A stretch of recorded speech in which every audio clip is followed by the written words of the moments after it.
నాటి ఉమ్మడి వరంగల్ జిల్లాలో భాగమైన మహబూబాద్లో మానుకోటలో గౌరవ రెవెన్యూ శాఖ మంత్రి పొంగులేటి శ్రీనివాసరెడ్డి గారు వచ్చిండ్రు. దేని గురించి వచ్చిండ్రు? ప్రజాపాలన ప్రగతి ప్రణాళిక. వరంగల్ వేదికగా నేను తెలంగాణ ప్రజలకు ఒక విషయం చెప్పాలనుకున్నా. నిన్ననే మా వర్కింగ్ ప్రెసిడెంట్ కేటీఆర్ గారు, అదేవిధంగా deputy floor leader Harish Rao గారి ఆదేశాల మేరకు నేను, డాక్టర్ దాసోజీ సెవెన్ ఎమ్మెల్సీ గారు, మన్నె క్రిషాంగ్ గారు, ఎర్రోల శ్రీనివాస్ గారు, అభిలాష్ గారు, అదేవిధంగా రాజేంద్ర నగర్ ఇన్ఛార్జ్ కార్తీక్ రెడ్డి గారు అందరం కలిసి కొత్వాల్గూడ అనే గ్రామానికి పోయినాం.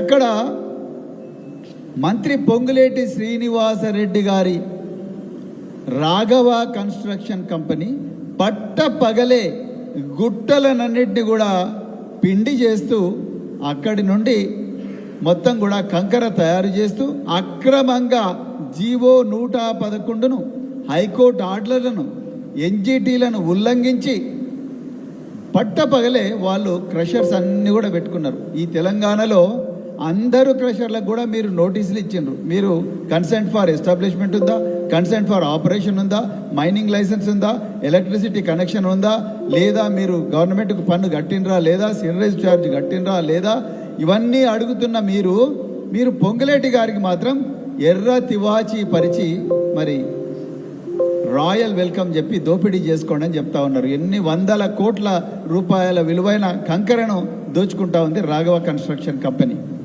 ఇంకా గమ్మత్ ఏందయ్యా అంటే, మేము పోకముందేమో ఆ కంటైనర్ల మీద రాఘవ కన్స్ట్రక్షన్స్ అని రాసిండ్రు. మేము వస్తున్నామని తెలుసుకునే లోపలనే మొత్తం కూడా వాటి మీద నీలి రంగుతో రాఘవ కన్స్ట్రక్షన్ బోర్డు చెరిపేసిండ్రు. అయ్యా పొంగులేటి గారు, మీరు తప్పు చేయకపోతే ఎందుకు రాఘవ కన్స్ట్రక్షన్ బోర్డును మొత్తం కూడా బ్లూ పెయింట్తోని మాస్క్ చేసిండ్రు చెప్పండి. ఇంకా రెండో విషయం, వరంగల్ ప్రజలకు మరి ముఖ్యంగా మానుకోటలో ఇలా మంత్రి గారిని మీరు నిలదీయాల్సిన అవసరం ఉన్నది. మానుకోటలో ఉండే ప్రజలను నిలదీయాల్సిన అవసరం ఉన్నది. ఇక్కడనే పక్కనే ఉండే ఖమ్మం జిల్లాలో వెలుగుమట్ల గ్రామంలో ఖమ్మం పక్కనే ఉండే వెలుగుమట్ల గ్రామంలో దాదాపు 2000 కుటుంబాలను రోడ్డు మీద పడేసిండు ఇదే పొంగులేటి శ్రీనివాసరెడ్డి, ఇదే తుమ్మల నాగేశ్వరరావు, ఇదే మల్లుబట్టి విక్రమార్క. ముగ్గురు మంత్రులు కలిసి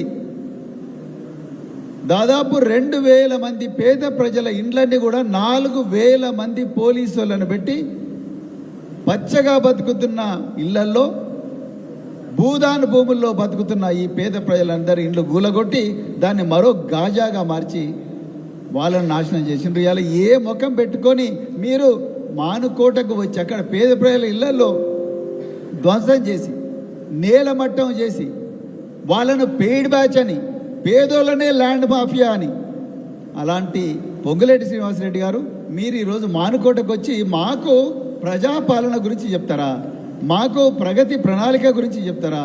మొత్తం నవ్వుతున్నారు తెలంగాణ ప్రజలు. తెలంగాణ ప్రజలు మర్చిపోలేడు శ్రీనివాసరెడ్డి గారు. ఇంకా మీరు హైదరాబాద్ మహానగరంలో మీ అబ్బాయి అధినేతగా ఉన్న రాఘవ కన్స్ట్రక్షన్ 300 కోట్ల రూపాయల విలువైన భూమిని కబ్జా చేయడానికి పోతే గచ్చిబౌలి పోలీస్ స్టేషన్లో మీ కంపెనీ మీద కేసు అయితే ఆ ఇన్స్పెక్టర్ను రాత్రికి రాత్రి మీరు ట్రాన్స్ఫర్ చేయించారు.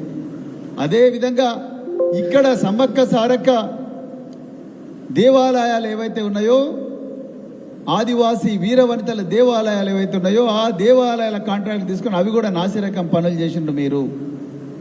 అదేవిధంగా భూభారతి పెద్ద కుంభకోణం జరిగింది. జనగామలోనే బయటపడ్డది ఆ కుంభకోణం. ఉమ్మడి వరంగల్ జిల్లాలో ఉండే జనగామ జిల్లాలో ఆ కుంభకోణం బయటపడ్డది. 100 కోట్ల రూపాయల కుంభకోణం మీ సేవా కేంద్రాలుగా జరిగింది. మరి ఇవన్నీ మీరు చేసి ఇప్పుడు ప్రజాపాలన ప్రగతి ప్రణాళిక, మీ వల్ల ప్రగతి కుంటుపడ్డది. ప్రజలు దోపిడీకి గురవుతున్నారు. ప్రతిరోజు కూడా పేద ప్రజలు రోడ్డు మీదకి వస్తున్నారు.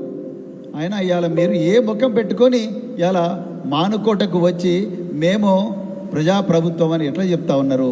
ఒక్కసారి తెలంగాణ పిల్లలందరూ కూడా ఆలోచించాలి. ఇక రెండో విషయం, ఇక ఈ కాంగ్రెస్ ప్రభుత్వం 2023లో ఆగస్టు 26వ తారీఖు నాడు చేవెళ్ళ కేంద్రంగా చేవెళ్ళ డిక్లరేషన్ అని చెప్పేసి ఎవరినో కాదు మల్లికార్జున ఖర్గే అని తీసుకొని వచ్చిండ్రు. ఏఐసిసి ప్రెసిడెంట్ ఆయన.